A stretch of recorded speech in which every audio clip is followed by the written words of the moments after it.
हरिः ओम् श्रीगुरुभ्यो नमः। हरिः ओम्। ॐ नमो भगवते स्वामिनिर्भयानन्दाय। ॐ नमो भगवते स्वामी अचलपरिपूर्णानन्दाय। हरिः ओम्। गुरुर्ब्रह्मा गुरुर्विष्णुः गुरुर्देवो महेश्वरः गुरुः साक्षात् परं ब्रह्म तस्मै श्री गुरवे नमः। ब्रह्मानन्दं परमसुखदं केवलं ज्ञानमूर्तिं द्वन्द्वातीतं गगनसदृशं तत्त्वमस्यादिलक्ष्यम् एकं नित्यं विमलमचलं सर्वधी साक्षिभूतं भावातीतं त्रिगुणरहितं सद्गुरुं तं नमामि। ॐ नमो ब्रह्मादिभ्यो ब्रह्मविद्या सम्प्रदाय कर्तृभ्यो वंश ऋषिभ्यो महाभ्यो नमो गुरुभ्यः। सर्वोपप्लवरहित प्रज्ञानघन प्रत्यगद्धो ब्रह्मैवाहमस्मि अहं पदार्थरहितः। सदाशिवसमारभते श्रीमहाविष्णु सूर्ययाज्ञवल्क्य जनक व्यास शुकयोगी सान्दीप श्रीकृष्णजगद्गुरुभ्यां शङ्करभगवत्पादाचार्यमध्यमाम् श्रीधर शिवरामाख्य कृष्णदेशिकवराभ्यां मन्मडुपु सुब्बयार्य कोल्लिकोटयार्य गुरुप्रसादारावार्य स्वामी निर्भयानन्दाख्य अचलपरिपूर्णानन्दाभ्याम् अस्मदाचार्यपर्यन्तां वन्दे गुरुपरम्पराम्। ॐ सहना भवतु सहनौ भुनक्तु सह वीर्यं करवावहै तेजस्विनावधीतमस्तु मा विद्विषावहै। ॐ शान्ति शान्ति शान्तिः। अचल परिपूर्ण संकल्प ध्यानम्।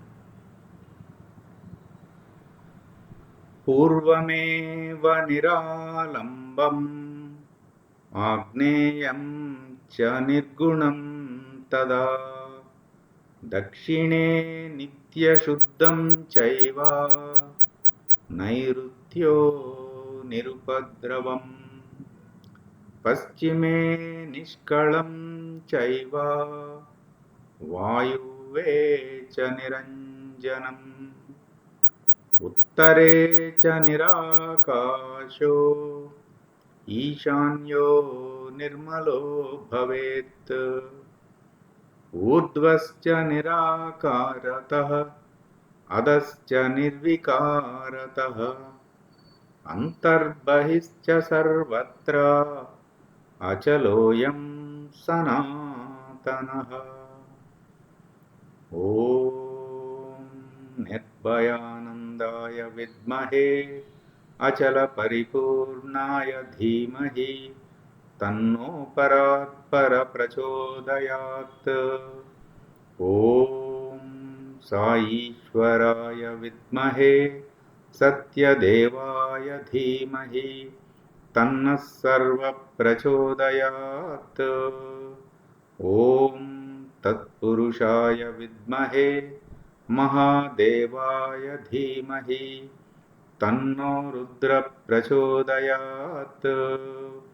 ॐ सद्गुरुरूपाय विद्महे ज्ञानबोधामृताय धीमहि तन्नो श्रीविद्यासागर प्रचोदयात्। ॐ स्वात्मानन्दाय विद्महे अचलपरिपूर्णानन्दाय धीमहि तन्नो देशिकेन्द्र प्रचोदयात्।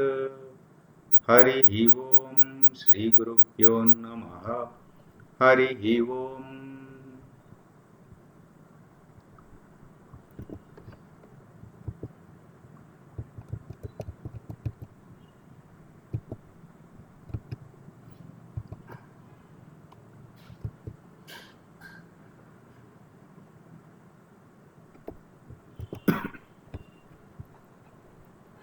సాయిరామ్ అండి.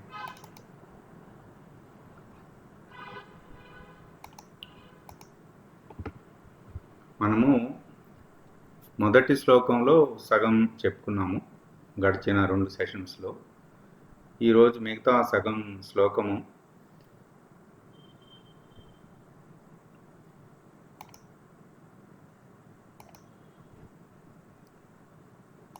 సరే ఒక్కసారి శ్లోకం చదువుదాము. తపోభిక్షీణపాపానాం శాంతానాం వితరాగిణాం ముముక్షూణామపేక్ష్యోయం ఆత్మబోధో విధీయతే. ఇక్కడ ఇది మనము చూసాం మొదటి అర్ధ శ్లోకంలో, ఇది కూడా చూసాం. ఇక్కడ మంచుగడ్డ, ఇనుపగుండు, అగ్నిలో కాల్చబడిన ఇనుపగుండు ఉపమానం. ఇప్పుడు ఈ మిగతా శ్లోకము ముముక్షూణామపేక్ష్యోయం, ఇది చూద్దామండి. ఇక్కడ ఒకటి చాలా బాగా గుర్తుపెట్టుకోవాలి. ఒకటండి, మనము అంటే జీవితంలో మన ప్రయారిటీస్ క్లియర్గా ఉండాలి. ఎందుకంటే లైఫ్లో అగైన్ అండ్ అగైన్ ఎప్పటికప్పుడు మనకు ఆ సందర్భాలు వచ్చినప్పుడు మనం ముందుగా ఈ ప్రయారిటీస్ అనేవి నిర్ణయించుకోకపోతే అది ఎట్లాగైతే ఒక బంతిని ఎటుదంతే అటు వెళ్ళిపోతుందో, మన జీవితం కూడా ఆయా పరిస్థితుల బలం చేత, ఆయా గుణముల చేత, ఆయా మనుషుల చేత అట్లా వెళ్ళిపోతుంది. అందుచేత మనం గట్టిగా ఓకే, నేను ఒక 30 ఏళ్ళు ఇలా జీవించాను, 40 ఏళ్ళు ఇలా జీవించాను, ఆ తర్వాత గురువుని దర్శించాను, ఆ తర్వాత ఇది నా ప్రయారిటీస్, లేదంటే ఇక నుండి నా ప్రయారిటీ ఇది నా ప్రయారిటీ 1, ఇది నా ప్రయారిటీ 2, ఇది నా ప్రయారిటీ 3. అది మనము కొంచెం గట్టిగా ఆలోచించుకుని అవసరమైతే దానికి టైం తీసుకోవాలి. వారం రోజులు, నెల రోజులు, సంవత్సరం అయినా పట్టచ్చు. కానీ అది ఆ క్లారిటీ మాత్రం ఉండాలి. ఆ క్లారిటీ లేకపోతే ఏదో ఒక బలహీన క్షణంలో మనము సరెండర్ అయిపోతాం. ప్రయారిటీ 2 వచ్చేసి ప్రయారిటీ 1 కిందకు తోసేస్తుంది. అందుకని నా జీవితంలో ఈ జన్మకి నాకు ప్రయారిటీ 1 ఏంటి? ఎన్నో ఉండవు అక్కడ మనకి. ఎవరికి వారికి వారి జీవన నేపథ్యం చూసుకుంటే ఒక 3, 4 అవి బాధ్యతలు అవ్వచ్చు, ఏవైనా ఆత్మజ్ఞానం కానీ, ముక్తి మోక్షం కానీ, సమాజ సేవ కానీ ఏవైనా అవ్వచ్చు. అయితే నేను అసలు నాకేం కావాలి, నేను ఎందుకు చేస్తున్నాను, ఇది ఆ క్లారిటీ క్లియర్గా ఉండాలి. ఇంగ్లీష్లో ఒక సామెత ఉందన్నమాట.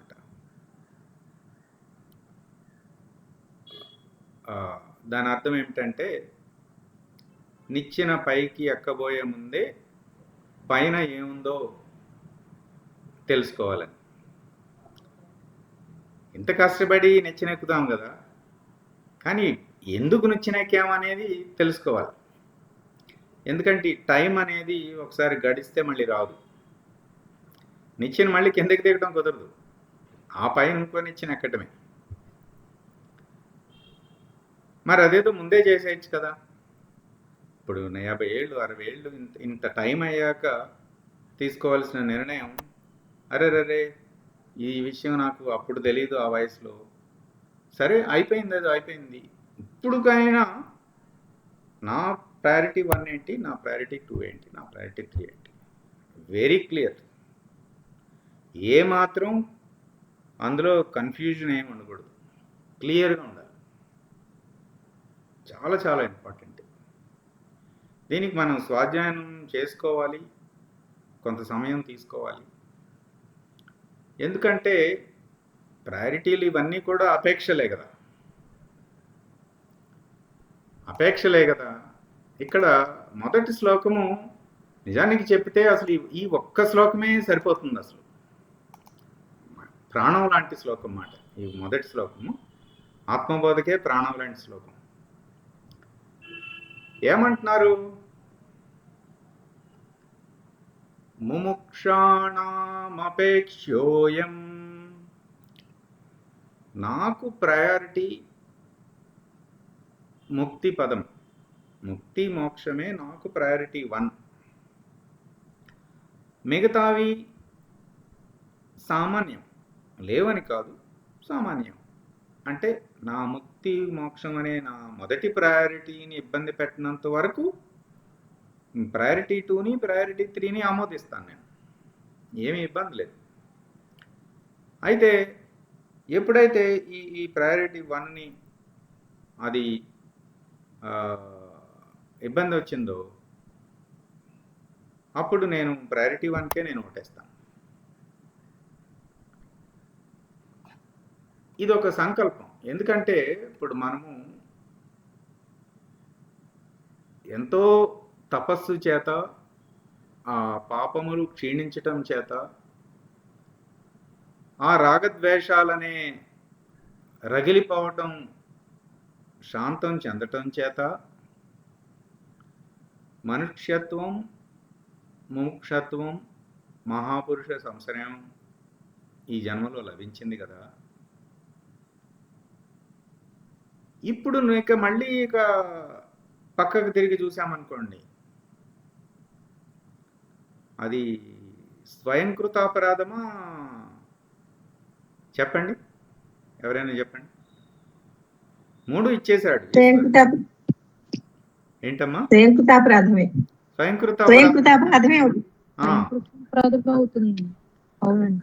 అందుకని ఎందుకంటే అంత జీవితంలో ఏమిటంటే మనకి ఒక అభ్యాసం చేశాం. ఏం చేశామంటే ఉన్నదాన్ని గుర్తించాం. ఆరోగ్యంగా ఉన్నప్పుడు ఆరోగ్యాన్ని గుర్తించాం. జ్వరం వస్తే కానీ జ్వరం రానప్పుడు ఎలా ఉంటుందో ఆ విలువ గుర్తించాం. ఇట్లా ఎన్నైనా చెప్పుకోవచ్చు. ఒక మంచి వ్యక్తి సన్నిధి, ఆ మంచి వ్యక్తి లేకపోతే కానీ గుర్తించాం, ఉన్నప్పుడే గుర్తించేయచ్చు కదా.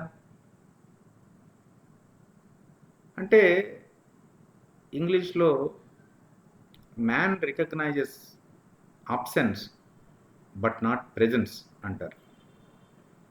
మనిషి లేనప్పుడే ఏదైనా గుర్తిస్తున్నాడు కానీ అది ఉన్నప్పుడు దాని విలువని గుర్తించలేకపోతున్నాడు.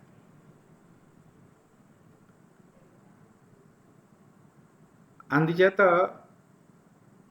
మనకి చాలా బ్లెస్సింగ్స్ ఉన్నాయి. మనకి ఎన్ని జీవిత నేపథ్యాలు ఉన్నప్పటికీ కూడా మనకి అక్షర జ్ఞానం ఇచ్చాడు. శంకరులు రాసిన ప్రకరణ గ్రంథాన్ని తెలుగు చాలామంది తెలుగు చదవలేని వాళ్ళు ఉన్నారు, అక్షర జ్ఞానం లేని వాళ్ళు చదవలేరు.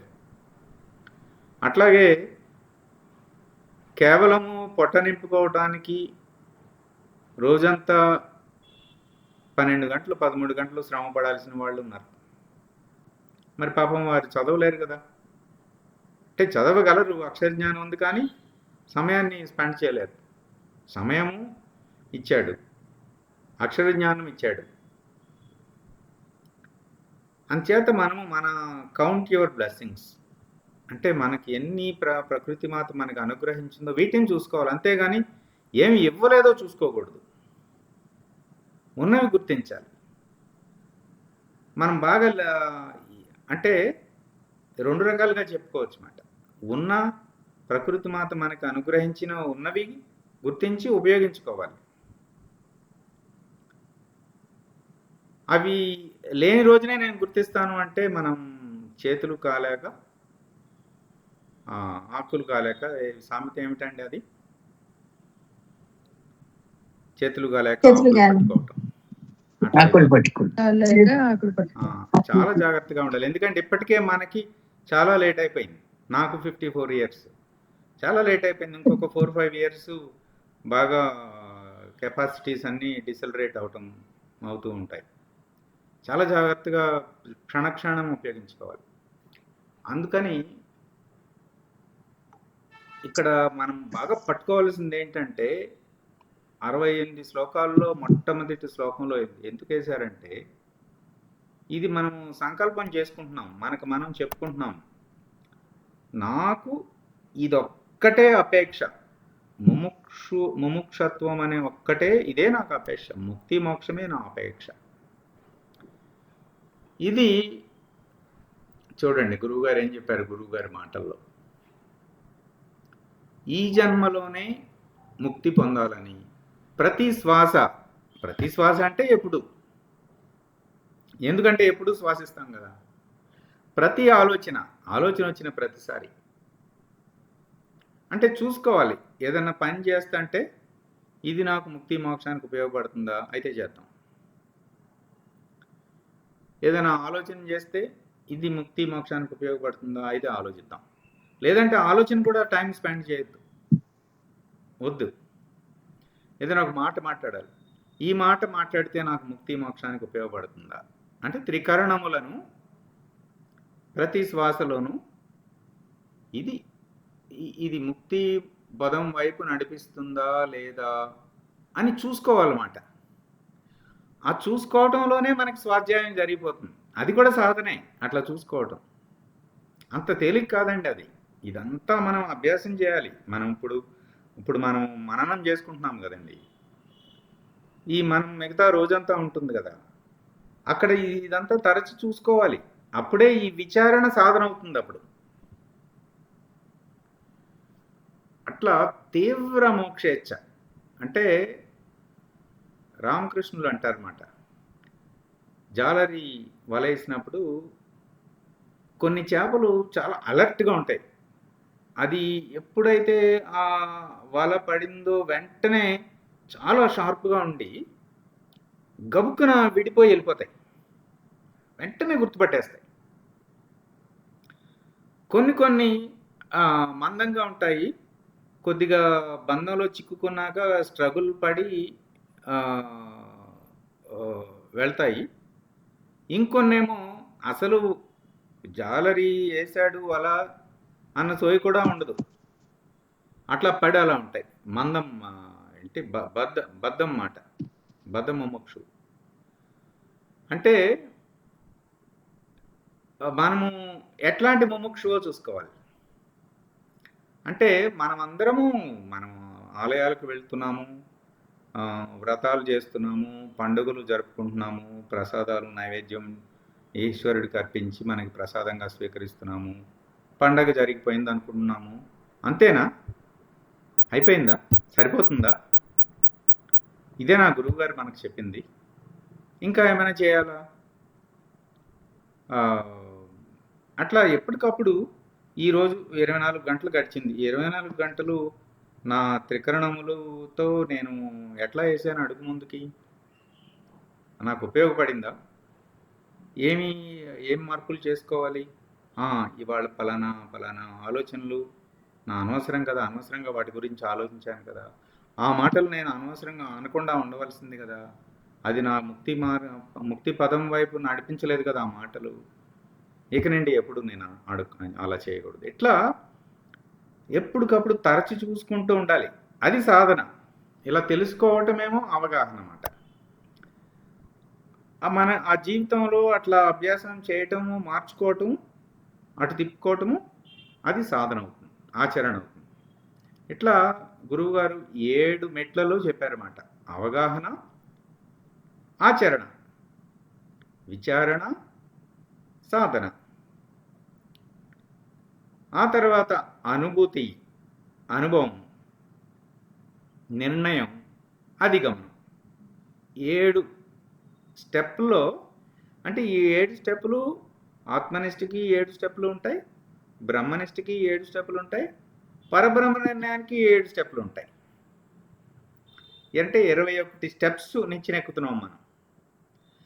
ఆ నిచ్చెన ఎక్కబోయే ముందు మనకి గురువాక్యం ద్వారా, శాస్త్రవాక్యం ద్వారా, మహానుభావుల జీవిత చరిత్రల ద్వారా, మన పెద్దల ద్వారా మనము ఓకే, ఇది నేను ఎక్కదగిన నిచ్చెన, నేను ఈ 21 మెట్ల నిచ్చెన ఎక్కుతాను, నేను ఇట్లా ఈ 7 అంచెల విధానంలో నేను ఆత్మనిష్ఠుడిని అవుతాను, ఆ తర్వాత 7 అంచెల విధానంలో బ్రహ్మనిష్ఠుడిని అవుతాను, ఆ తర్వాత గురుకృపతో పరబ్రహ్మ నిర్ణయం జరుగుతుంది గురుకృప మేరకు. ఆ తర్వాత అట్లా ముందుకు వెళ్తుంది. ఇట్లా మనము ఒక గట్టి సంకల్పం చేసుకోవాలండి. ఎంత గట్టిగా చేసుకోవాలంటే ఆఖరి క్షణంలో ప్రకృతి మాత మన అడిగినప్పుడు ఈ సమాధానం చెప్పాలప్పుడు.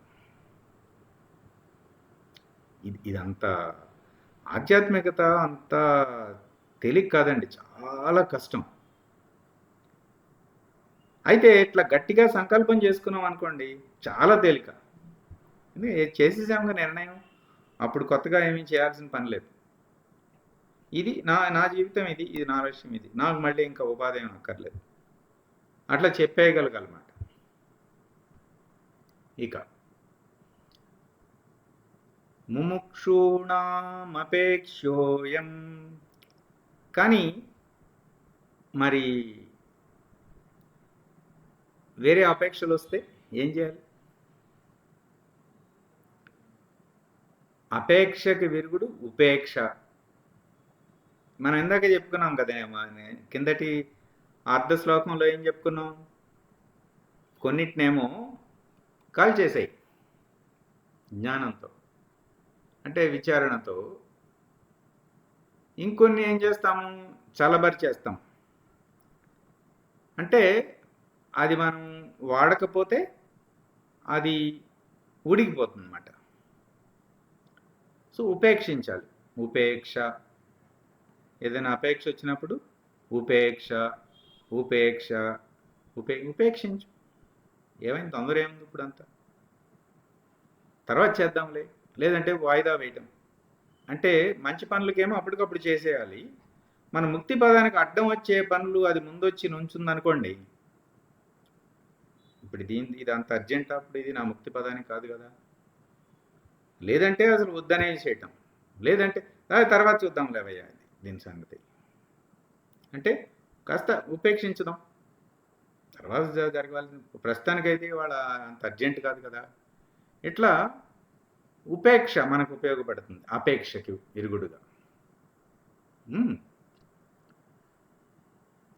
సరే, ఇక్కడ ఇక ఈ మొదటి శ్లోకంలో ఈ చివరి చాలా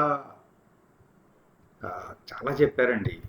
ఈ శ్లోకం, ఈ ఒక్క శ్లోకం గట్టిగా అర్థం చేసుకుని మనము ఇప్పుడే ఆచరణ మొదలు పెడితే అసలు మనము ఆత్మబోధ 68 శ్లోకాలు వింటే ఎంత అవుతుందో అంత సాధన, అంత అనుభవము, అంత నిర్ణయము, అంత జ్ఞానంతో మన జీవిత విధానము ఇప్పుడే మొదలైపోతుంది.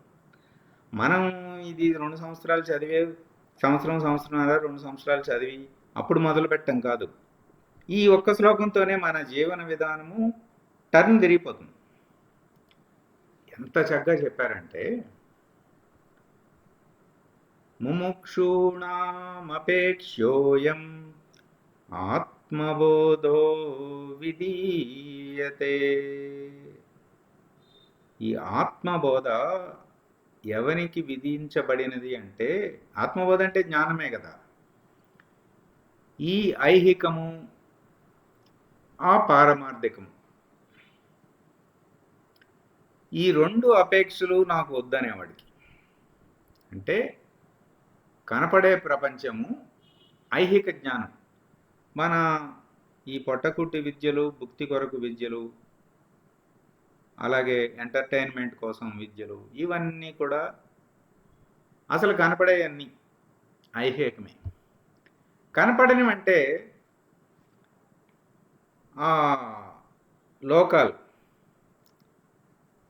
14 లోకాలు కదా, బోర్డు. ఈ మానసిక తలంలో ఆధ్యాత్మిక పేరుతో ఎంతోమంది ఎన్నో లోకాల్లో విహరిస్తున్నారు. జ్ఞాన మార్గంలో జ్ఞానికి, జ్ఞానమే లక్ష్యంగా ఉన్న వానికి వాటి వైపు దృష్టి పెట్టకూడదు అన్నమాట. సూటిగా డైరెక్ట్గా సెంటర్కి వెళ్ళిపోవాలి. గురువు గారు చెప్పారు కదా, ఈ సత్సంగంలో చెప్పారండి గురువు గారు. ఒక వృత్తం తీసుకున్నాం అనుకోండి, సూటిగా వృత్తం కేంద్రంలోకి వెళ్ళిపోవాలి. అది జ్ఞాన మార్గం, స్ట్రైట్.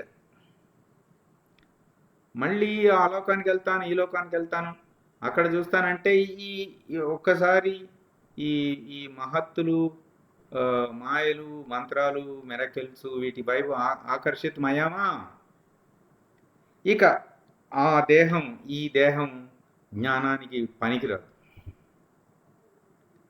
పనికి రాకపోవటమే కాదు, మళ్ళీ మీ జన్మ రావాలంటే, ఈ మనుష్యత్వము, ముముక్షత్వము, మహాపురుష సంస్కరణ రావాలంటే కొన్ని వందల వేల జన్మలు పడుతుంది. అంటే మనకు వచ్చేసింది, మనకు దీని విలువ తెలియట్లేదు. అందుచేత ఇది ఒక హెచ్చరిక మాట. తస్మాత్ జాగ్రత్త, తస్మాత్ జాగ్రత్త, తస్మాత్ జాగ్రత్త. గురువు ఎందుకు ఇంత గట్టిగా చెప్తారంటే, వారికి తెలుసు నేను వీరికి అందరికీ ఆత్మబోధ బోధించాను, వీరు ఏదో ఒక నాటికి ఈ స్థూలాన్ని దాటుతారు, సూక్ష్మంలోకి వెళ్తారు. అప్పుడు చూడండి ఎంత కరుణామయులుంటే గురువు. ఎట్లాగైతే ఒక తండ్రి పిల్లల్ని అటు విజయవాడ నుంచి హైదరాబాద్ పంపిస్తూ, అరే నాన్న నువ్వు అక్కడ మధ్యలో అక్కడ అంటుందిరా, అక్కడ దిగమాకురా, అక్కడ ఉంటుంది, వాటి వైపు చూడమాకురా, ఇట్లా జాగ్రత్తగా చెప్పి హైదరాబాద్ చేరుకునే వరకు ఒంటరిగా పంపించడానికి ఎంత తపన పడతాడో ఒక తండ్రి, అట్లా వీళ్ళు తర్వాత ముందుకు వెళ్తారు, ఒక సూక్ష్మానికి వెళ్తారు, అక్కడ ఇరుక్కుపోతారేమో వీళ్ళు అని చెప్పేసి చాలా జాగ్రత్తగా మెలకువతో వ్యవహరించాలి గురువు స్థానము, గురువు అంటే. అందుకని అక్కడ చిక్కుబడిపోతారేమోనని ఆ కనపడిని ప్రపంచం ఉంటుంది, అక్కడ కూడా మోక్షమే నా లక్ష్యము అని చెప్పగలగాలి. నాకేమీ వద్దు, మోక్షము తప్ప వేరే ఏమీ వద్దు.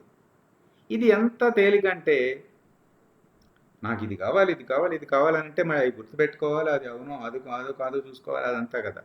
నాకు మోక్షం తప్ప ఏమీ వద్దంటే అన్నీ తీసి పడేయటమే. కనపడని ప్రపంచం. ఇక్కడ గురువుగారుని నేను ఒక ప్రశ్న అడిగాను, ఇది ఏ లక్ష్యంతో చెప్పారు ఇక్కడ? పారమార్థికము, ఐహికము, ఆముష్మికము, పారమార్థికము. ఆముష్కం అంటే ఈ వివిధ లోకాలు, పారమార్థికం అంటే ఇక్కడ కేవలాత్మ లక్ష్యంతో చెప్పారు ఈ మాట. కేవలాత్మ, అసలేమీ లేవు అంటే బంధమే లేదు అనే స్థితికి మాట. ఇక్కడ ఈ రెండు చూసాం, స్థూలము, దాటే దాటించే జ్ఞానం కావాలి, సూక్ష్మం దాటించే జ్ఞానం కావాలి, ఐహిక పారమార్థములకు అతీతమైన జ్ఞానం కావాలి, ముక్తి మోక్షము. ఇక్కడ పునరావృత్తి సహితమైన ఈ ఐహికము పారమార్థికము అనే రెండింటినీ దాటాలనుకున్న వాడికి ఈ ఆత్మబోధ పనికొస్తుంది. అంటే మొదటి శ్లోకంలో క్లియర్గా చెప్పేస్తున్నారు, నాయన నువ్వు ప్రయాణించాలనుకున్న మార్గం ఇట్లా ఉంటుంది, ఒకవేళ ఇది నీకు అనవసరం అనిపిస్తే నువ్వు అనవసరంగా సమయం వేస్ట్ చేసుకోమాకు, నువ్వు పరిణామం చెందు, అక్కడ వేరే కర్మ మార్గము, భక్తి మార్గము, యోగ మార్గము అందులో చేరి ఆ చిత్తశుద్ధి కలిగించుకుని నీకున్న ఆ మార్గంలో అనుభవాలు అవి చేసుకుని ఆ పరిణామం పూర్తి చేసుకుని మళ్ళీ అప్పుడు ఇక్కడికి రావచ్చు. అంటే ఆ శిష్యునికి హెచ్చరిక చేస్తున్నారన్నమాట.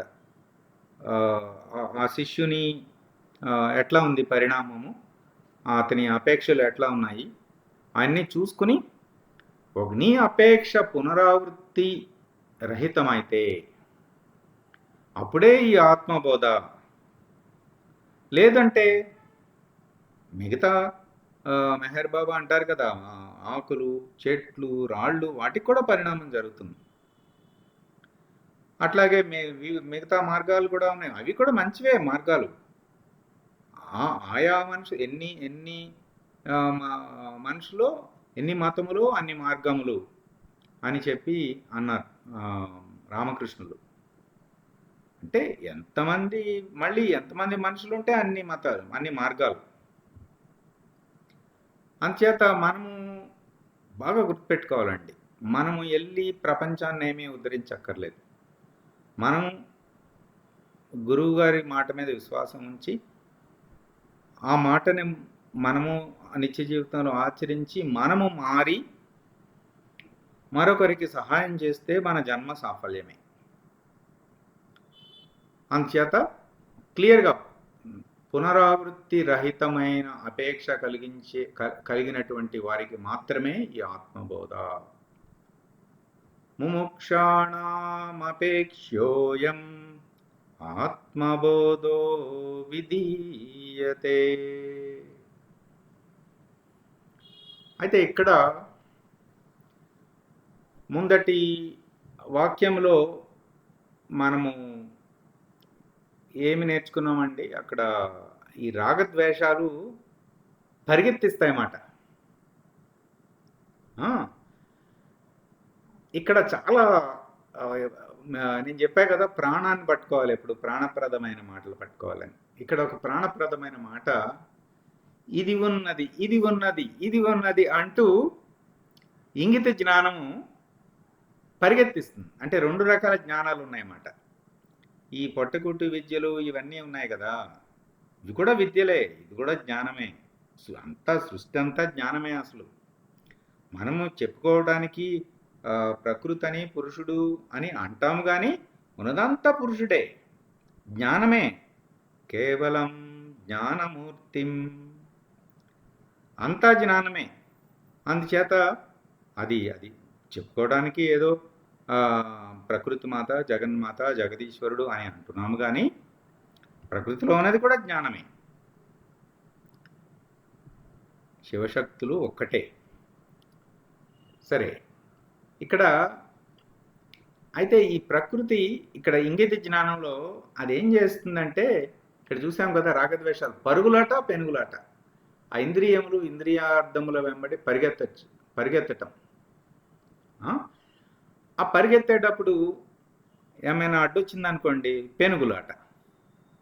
అంటే అన్నీ కనిపిస్తూ ఉంటాయి, అది బాగుంది అది చూడాలి, ఇది బాగుంది ఇది వినాలి, ఇట్లాగూ శబ్ద స్పర్శ రూపరస గంధముల వెంబట పరిగెత్తాం కదా. అంటే అవన్నీ ఉన్నాయనుకుని కదా. ఈ పరేంగిత జ్ఞానము, పరము వైపు నడిపించే జ్ఞానము, ఈ స్వరూప జ్ఞానము, పరము దిశగా నడిపించగలిగే జ్ఞానము, ముక్తి అనుభూతినిచ్చే జ్ఞానము, ఇదేం చేస్తుందంటే ఇది లేనిది ఇది లేనిది ఇది లేనిది అంటూ నడిపిస్తుంది, విడిపిస్తుంది. అదేమో పట్టుకుంటుంది, మనకి మనకి తగులుకుంటుంది అది. చాలా చాలా గట్టిగా పట్టుకోండి ఈ మాట. ఇంగిత జ్ఞానము ఈ వ్యవహారిక జ్ఞానం ఉంటుంది కదా, అదేమో మనకి తగులుకుంటుంది, తగులుకుని బంధం అయిపోతుంది, గట్టిగా తాళ్లతో ముళ్ళేసేస్తుంది, మనం బంధించబడతాము. ఇదేమో ఇది లేదు కదా, ఇది లేదు కదా, ఇది లేదు కదా అంటూ విడిపించేస్తుంది. ఇక్కడ గురువు గారు ఒక ఉపమానం చెప్పారు. ఈ ఆలయాల్లో కానీ ఎక్కడైనా ఈ ఏనుగులు ఉంటాయి కదా, వాటికి మొదట్లో వాటిని గొలుసులతో బంధిస్తారు. అయితే కొంతకాలం అయిపోయాక అవి ఏమనుకుంటాయంటే నేను ఇంకా ఆ బంధనాల్లోనే ఉన్నాను అనుకుని అనుకుంటాయి. అని ఆ గొలుసుని ఏంటంటే దానికి కాలికి కడతారు, కానీ ఇంకో పక్కన దేనికి కట్టరు, ఓపెన్గానే ఉంచేస్తారు. ఈ మామిటివాడు పట్టుకుంటాడు అంతే చేత్తో. నిజానికి ఏనుగు బలం ఎంత, మామిటివాడు బలం ఎంత. వెళ్ళిపోవచ్చు ఇది స్వేచ్ఛగా, కానీ వెళ్ళదు. ఏమనుకుంటుందంటే అబ్బో సంవత్సరం నుంచి నా ఈ చైన్ ఉంది, ఎంతో ప్రయత్నించాను, దీని నుంచి నేను విడిపోవటం కుదిరే పని కాదు, ఇక ఇలాగే జీవనం సాగిద్దామని చెప్పేసి ఆ బంధం దానికి ఉన్నదని భావిస్తుంది. నిజానికి వాడు మావటివాడు ఆ ఇనప గొలుసు కట్టడం మానేశాడు, దానికి లేదు బంధం, కానీ ఇది ఉన్నదని అనుకుంటుంది. ఉన్నది ఉన్నది అనుకుంటూ అట్లాగే తిరుగుతుంది బంధించబడి. అట్లా ఇంగిత జ్ఞానం అట్లా పరిగెట్టిస్తుంది. పెనుగులాట పరుగులాట వచ్చి ఈ అశాంతి వచ్చేసేసి దానివలన ఈ పాపము ఇవన్నీ వచ్చేసేసి మొదటి వాక్యం మనకేమిటి, తపోభి క్షీణ పాపానం శాంతానం వీతరాగిణం కదా, అదంతా జరిగిపోతుందన్నమాట. అప్పుడు ఇక అసలు ముందు సత్వగుణం దాటి సమత్వము సాక్షిత్వం కదా మన లక్ష్యం. అక్కడే ఆ తమో గుణంలోనే ఆ రజోగుణంలోనే ఇరుక్కుపోతాం, ఇక బంధించబడిపోతాం. ఉన్నది ఉన్నది అంటూ పరిగెత్తిస్తుంది. ఇప్పుడు పరంగిత జ్ఞానము స్వరూప జ్ఞానము దిశగా నడిపించగలిగే జ్ఞానం ఏంటంటే, ఇది లేనిది కదా, నీకు అసలు బంధమే లేదు అని గురువు చెప్తాడు. చెప్పి నువ్వు శరీరం కాదు, నువ్వు ప్రాణం కాదు, ఈ శరీరం లేనిది, ఈ ప్రాణం లేనిది, ఈ మనసు లేనిది, ఈ బుద్ధి లేనిది, అసలు ఈ చిత్తవృత్తులు లేవు, అసలు అహంకారానికి ఉనికే లేదు, అసలు ఉన్నదంతా పరమాత్మ. నువ్వు ఏదైతే నేను నేను నేను నేను హుంకరిస్తున్నావో ఆ నేనుకు అసలు ఉనికే లేదు. ఉనికి లేనిది ఎంత భయపెడుతుంది, నీ నీడ నిన్ను భయపెడుతుంది కదా అని చెప్తాడు అన్నమాట గురువు.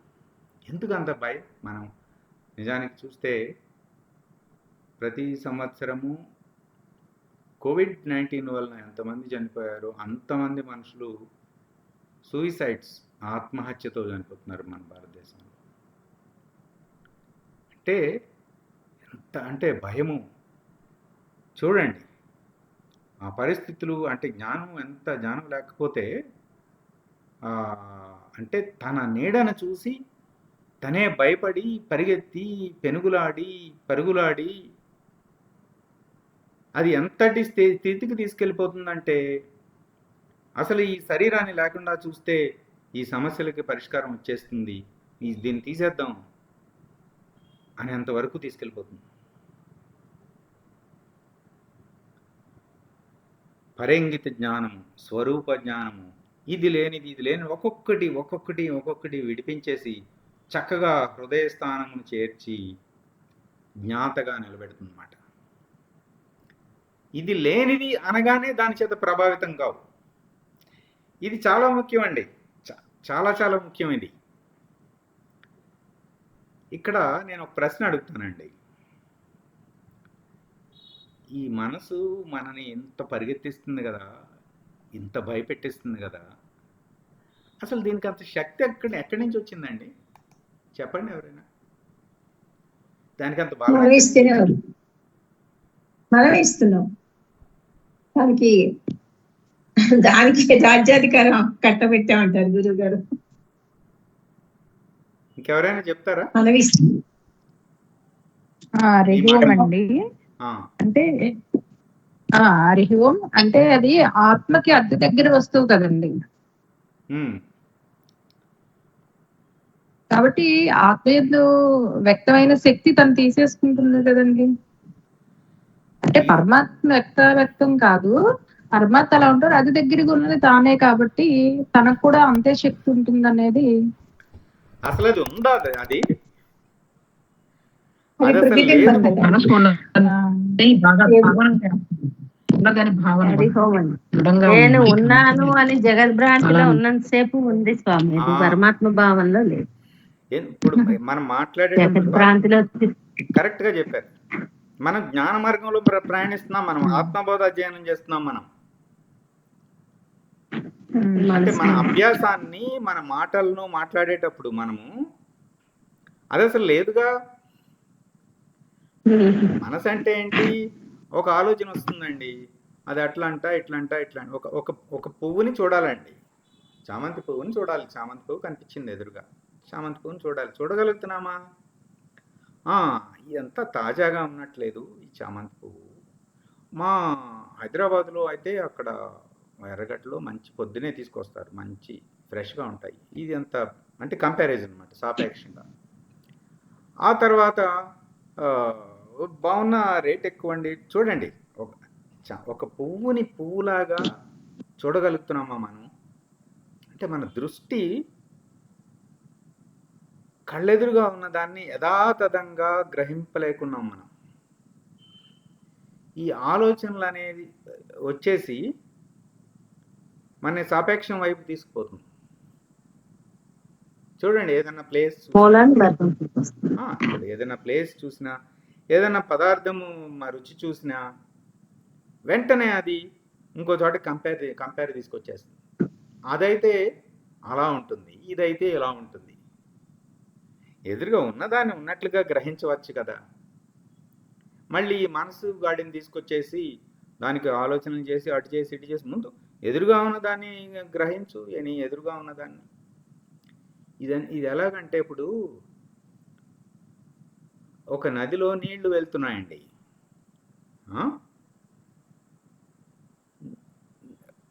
కాలువలాగా ఉంది, కృష్ణానది కాలువ పాయ, నీళ్ళు వెళ్తున్నాయి. ఇప్పుడు నది ఎక్కడుంది చెప్పండి? నది ఎక్కడుంది? జలమే ఉంటుందండి. నేను ఇప్పుడు చూసిన నీళ్లు అక్కడ ఉండట్లేదు, ఆ నీళ్లు వెళ్ళిపోయినాయి ముందుకి, ప్రవాహం. కొత్త నీళ్ళు వచ్చినాయి. ఆ నీళ్ళు వెళ్ళిపోతున్నాయి, మళ్ళీ కొత్త నీళ్ళు వస్తున్నాయి. నిజానికి నది ఉందా? నది లేదు అసలు. మరి కృష్ణానది నీళ్ళు అంటున్నావు. వీటన్నిటినీ, ఈ పారే నీళ్లు, ఈ నీళ్లు పోతున్నాయి, మళ్ళీ నా ముందు కొత్త నీళ్ళు వస్తున్నాయి, ఈ నీళ్ళు వెళ్ళిపోతున్నాయి, మళ్ళీ కొత్త నీళ్ళు వస్తున్నాయి. ఈ ప్రవాహాన్ని నదిగా పేరు పెట్టుకున్నాం. అట్లాగే ఆలోచన వస్తుంది, కాసేపు ఉంటుంది, ఆలోచన వెళ్ళిపోతుంది, మళ్ళీ వస్తుంది, మళ్ళీ ఉంటుంది, వెళ్ళిపోతుంది. ఇట్లా ఈ ఆలోచన వీచికలు వచ్చుట, ఉండుట, పోవుట, ఇది జరుగుతూ ఉన్నది కదా.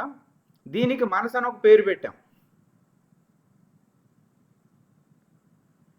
మరి కాసేపు ఉండి వచ్చి ఉండిపోయేది ఎప్పుడు ఉన్నది కాదు కదా. గురువుగారు ఏమన్నారు? మెలకువ, కళ, నిద్రలలో ఉండనిది ఉండనట్లు అన్నారు కదా. 3 కాలాల్లోనూ ఉండేదే నిజంగా ఉన్నది అని. అసలు మెలకువలోనే కాసేపు ఉంటే కాసేపు పోయేది, అసలు అది ఉనికి లేదు. అది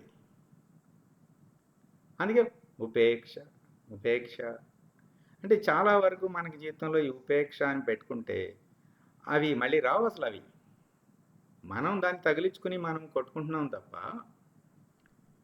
అవి మళ్ళీ వచ్చే అవకాశం తక్కువ.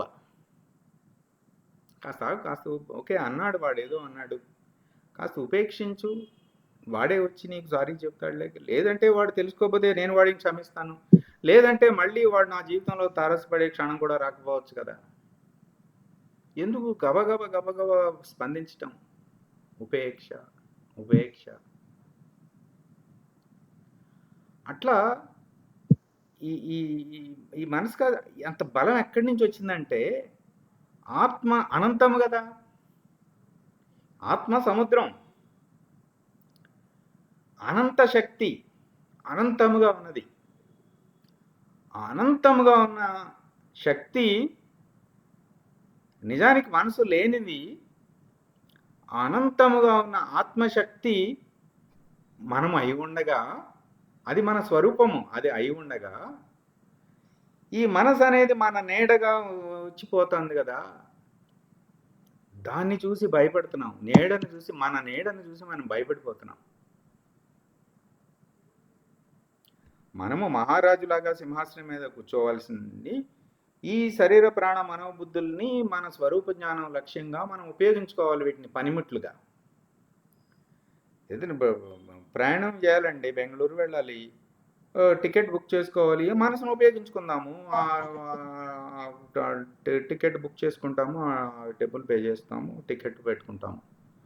స్విచ్ ఆన్ ఉపయోగించు, స్విచ్ ఆఫ్ అంతే దాని పని. అంటే సామాన్యంగా జరుగుతుందన్నమాట. మనసు వాడతాము, సామాన్యంగా వాడతాము అంతే.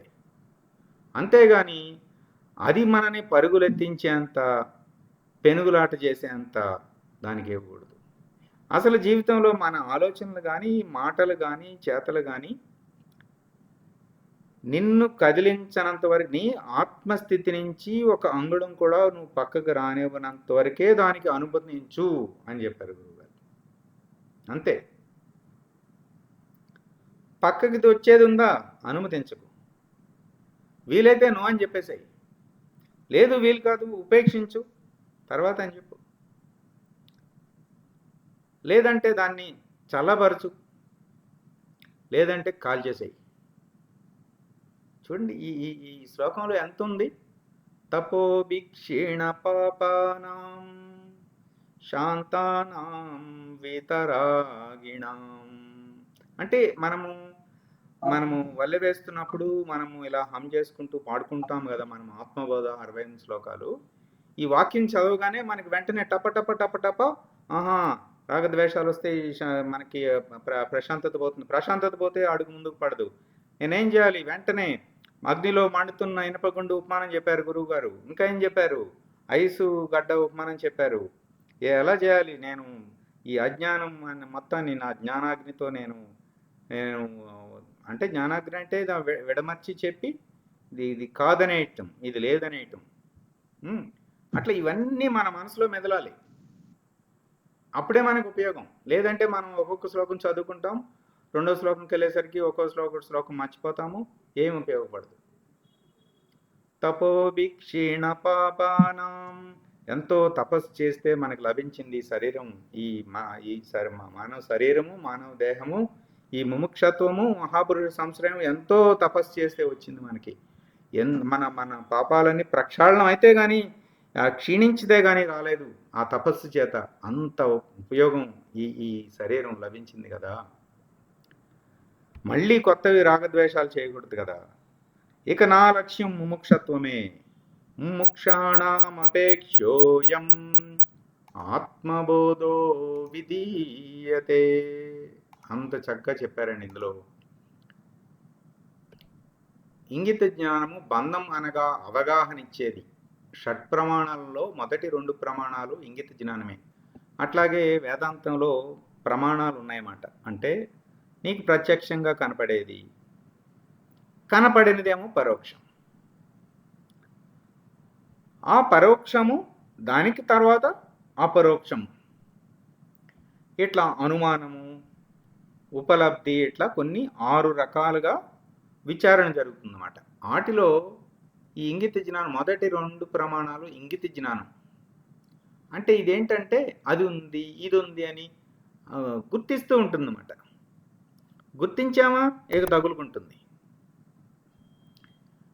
సరే, పరంగిత జ్ఞానం ఏం చేస్తుంది? పరమ దిశగా నడిపించగలిగే జ్ఞానం. ఇది లేనిది అంటూ విడిపిస్తుంది. అంటే ఒకటేమో మనకి ముక్తి మోక్షము, ఒకటేమో అతీత పద్ధతి, ఒకటేమో రహిత పద్ధతి. అంటే ఈ మన ప్రయాణంలో మొదట ఏం చేయాలి? మనము త్రిగుణాలు ఉన్నాయి, కానీ నేను ఉపేక్షించి వాటిని చల్లబరిచి, లేదు జ్ఞానాగ్నిలో వాటిని భస్మం చేసేసి నేను ముందుకు వెళ్తున్నాను. అంటే ఇది అతీత పద్ధతి అన్నమాట. ఉన్నాయి, కానీ నేను ప్రభావితం కావట్లేదు. రహితం అంటే గుణరహితం. గుణాతీతము, గుణరహితం. రహితం అంటే అసలు గుణాలే లేవు, నాకున్నదంతా జ్ఞానం. అది ఈ రహిత మార్గం అంతా కూడా అద్వైతం అయ్యాక అచలం దగ్గర చెప్తారన్నమాట రహిత మార్గం. అది పై క్లాసుల్లో మనకి గురువుగారు తత్వబోధ, అపరోక్షానుభూతి అక్కడికి వెళ్ళినప్పుడు ఆ పై మాటలు. అంచేత మనము ప్రస్తుతం ఊరికే సూచనగా, అంటే మనం అతీత స్థితికి వెళ్ళినప్పుడు అక్కడ చేరిపోయాను నేనని అనుకోకూడదు. ఎప్పటికప్పుడు తత్పరంచావలోకయేత్. రజోగుణము తమోగుణము దాటేసావా? సత్వగుణంలో ఉన్నావా? ఇక నేను ఆధ్యాత్మిక సాధన అయిపోయింది, అంత ప్రశాంతంగా ఆనందంగా ఉంది, చేయవలసినంత జరగవలసినంత జరిగిపోయింది అని జీవితం గడిపేస్తున్నావా? అప్పుడు గురువు వస్తారన్నమాట. వచ్చి తత్పరంచావలోకయేత్, నువ్వు అసలు ఇప్పుడే మొదలుపెట్టావు, నువ్వు ముందు సత్వగుణమే సంఖ్యలు పెంచుకో అని చెప్పేసి సత్వంలో నుంచి ఆ ప్రశాంతత, ఆనందం నుంచి ఆనందం ప్లేస్లో అనంతమును పెడతారన్నమాట గురువుగారు. అప్పుడు సచ్చిదానందం కాస్త సత్యం, జ్ఞానం, అనంతం. ఈ ఆనందంలో కూడా మళ్ళీ చాలా లక్షణాలు అట్లా పైన పైన పైన పైన పైన తీసుకెళ్తారు క్రమంగా. ఇదొక ప్రయాణం అండి. ఇదంతా అడుగడుగు గురు కృపతోనే జరుగుతుంది ఇదంతా.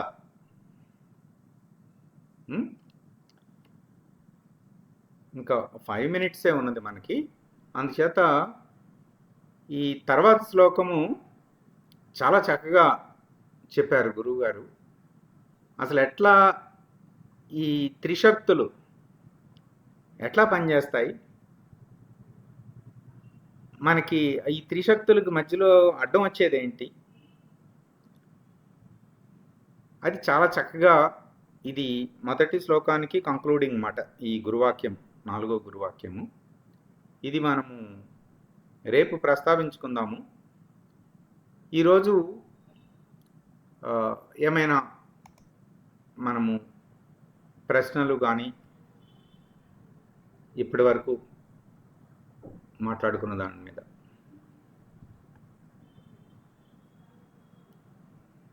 ఏమైనా అడుగుతారమ్మా? పద్మ గారు, వెంకట పద్మ గారు.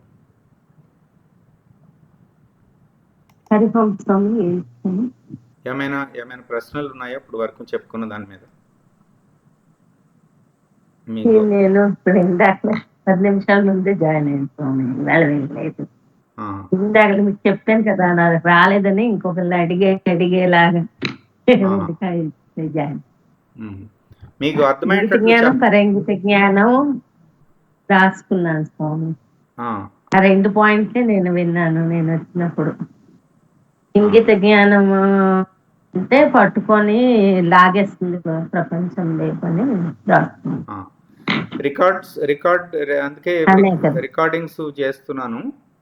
ఎవరైనా అది రాసుకున్నాను స్వామి. నిన్నంతా రికార్డే రాసుకున్నా. నిన్నటి బోధ అంతా రికార్డే రాసుకున్నాను స్వామి. తపస్సు అంటే ఏంటి, తపస్సు ఎట్లా చెయ్యాలి, తపస్సుకి అర్థం ఏంటి, పుణ్యం ఏంటి, పాపం ఏంటి, ఇదంతా నిన్న చెప్పారు కదా స్వామి వాక్యార్థం. అంతే. క్రమం తప్పకూడదండి. ఎప్పుడైనా ఎవరైనా ఒక క్లాస్ మిస్ అయినప్పుడు తప్పకుండా ఎలాగోలా టైం చేసుకుని నెక్స్ట్ క్లాస్ లోపు మా ముందు క్లాసు వీడియో కంపల్సరీ చూసేయండి. ఎందుకంటే సీక్వెన్స్ చాలా ఇంపార్టెంట్. స్టెప్ బై స్టెప్ మాట. దాని కొట్టి అనుసరించి కదులుతుంది. అవును. అట్లాగే ఇంద్రియార్థాల వెంట తిరగడం అంటే ఏంటి, అదంతా నిన్న చెప్పారు కదా స్వామి. ఇవాళ ఇంగిత జ్ఞానం, పరఇంగిత జ్ఞానం గురించి రాసుకున్నాను స్వామి. ఈ ఇంగిత జ్ఞానం అనేది ప్రపంచం వైపు చుట్టూ తిరిగి ప్రపంచంలోనే ఆడిస్తుంది అని. దానికి కాకుండా పరఇంగిత జ్ఞానాన్ని పెట్టుకుంటే అది ఏం చేస్తుంది, ఇది లేదు, ఇది లేదు, ఇది లేదని నేను అనే దానికి ఉనికి అసలు లేదు. నీకు దేనికోసం భయం, నీ నీడని చూసే నువ్వు భయం పడుతున్నావు. ఎగ్జాంపుల్ ఎట్లాగంటే మావటివాడు గొలుసు వేసి ఏనుగుని కట్టాడు, అది విప్పిసినా కూడా అది ఆ బంధంలో ఉందనుకొని భ్రమించి అట్లా ఉండిపోతున్నది. అట్లా మనం కూడా పరమాత్మ ఉన్నాడని గురువు గారు చెప్పినా కూడా ఇంకా నాకు బంధాలు ఉన్నాయి, నా ఇల్లు, నా పిల్లలు అనుకుంటూ వేలాడుతున్నామని. అంతవరకు అర్థమైంది స్వామి నాకు. అంటే వేదాంతము అందరినీ వదిలేయమని చెప్పట్లేదు. సామాన్య జీవనం మనము మనందరం గృహస్థాశ్రమం స్వీకరించాము కదా, అది సామాన్యంగా జీవించమని చెప్తుంది. అంతేగాని ఏమీ పట్టించుకోవద్దు, వదిలేయమని కాదు. అంటే ఎంతవరకు ఆమోదింప చేయాలో దానికి ఆ బౌండరీ లైన్ ఎక్కడి వరకు గీయాలి అక్కడి వరకు గీయాలి, అంతే. పెట్టుకోవాలి. ఎప్పుడైతే లైన్ క్రాస్ అవుతుందో నువ్వు ఇక నీకు ఎక్కువైంది మాట్లాడటం, నువ్వు ఆ లైన్ దాటావు, అది అది గుర్తించాలన్నమాట. అవును. తర్వాత మనస్సు గురించి కూడా చెప్పారు కదా. మనము ఒక క్విజ్ చేద్దాము. నోట్స్ బాగానే రాసుకుంటున్నారు మీరు. సీతారామాంజనేయ సంవాదంలో శ్లోకం గుర్తొచ్చింది గురువు గారి కృప వల్ల, మీరే చెప్పేసరికి. ఆ మనస్సు ఏంటనేది ఆ స్వామి ఆయుమా చెప్తాడు, అది గుర్తొచ్చింది స్వామి, రాసుకున్నాడు కూడా. అంటే ఇప్పుడు మనము ఈ ఆత్మబోధ ఇలా క్రమంగా అధ్యయనం చేస్తున్నాం కదండి. ఇలా చేస్తున్నప్పుడు మనం కొన్ని వాట్సాప్ మెసేజెస్ చూస్తాము, ఇంకో పుస్తకం ఏదో చదువుతాము, లేదంటే సత్సంగంలో గురుబోధలు వింటాము. ఇవన్నీ వేరే వేరే ఉంటాయి. వాటిని మనము జాగ్రత్తగా మనం చేస్తున్న ఈ క్రమ విచారణకు, క్రమ సాధనకు అనుషంగికంగా పెట్టుకోవాలన్నమాట. ఎందుకంటే మనం దారి తప్పకూడదు. ఆత్మబోధం మీద ప్రధానంగా పెట్టుకుని ఇలా చెప్పారా ఇక్కడ, అది ఎక్కడ పనికి వస్తుంది, ఇక్కడ పనికి వస్తుంది అని చెప్పేసి మనము జాగ్రత్తగా సమన్వయం చేసుకోవాలి. లేదంటే అటు ఇటు కలగాపలగం అయిపోతుంది. ఇన్ఫర్మేషన్ ఓవర్లోడ్ అన్నమాట. బోల్డ్ అంతా సమాచారం వచ్చేసి అసలు ఏం చదువుతున్నామో ఏం చేస్తున్నామో తెలియని పరిస్థితి. సరేనా? ఇంకెవరైనా ఏమైనా షేర్ చేసుకుంటారో? మనకి 9:31 అయింది. ఎవరైనా? సరే, హరిపోం. ఎవరైనా?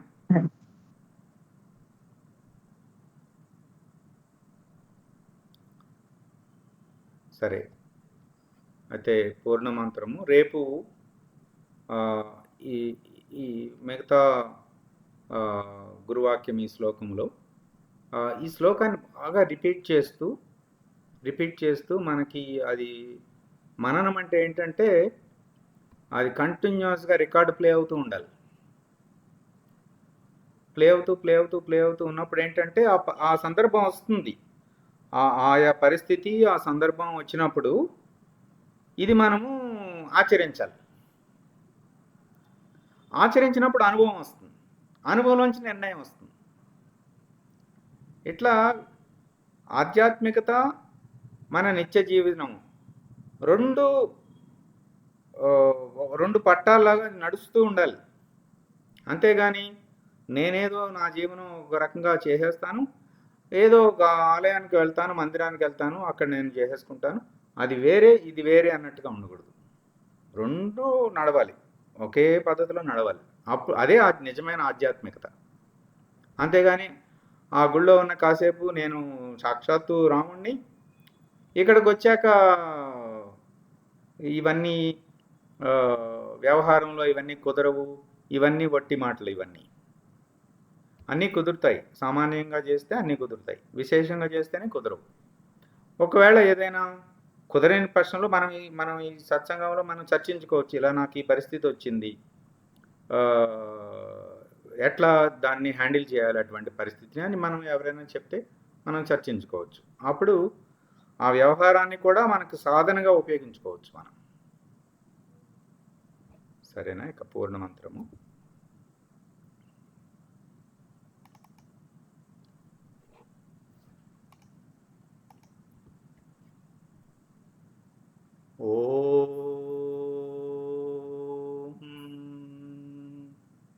పూర్ణమద పూర్ణమిదం పూర్ణాత్ పూర్ణముదచ్యతే పూర్ణస్య పూర్ణమాదాయ పూర్ణమేవావశిష్యతే. ఓం తత్సత్. ఓం శాంతి శాంతి శాంతి. హరి ఓం. శ్రీ గురుభ్యో నమః. హరి ఓం.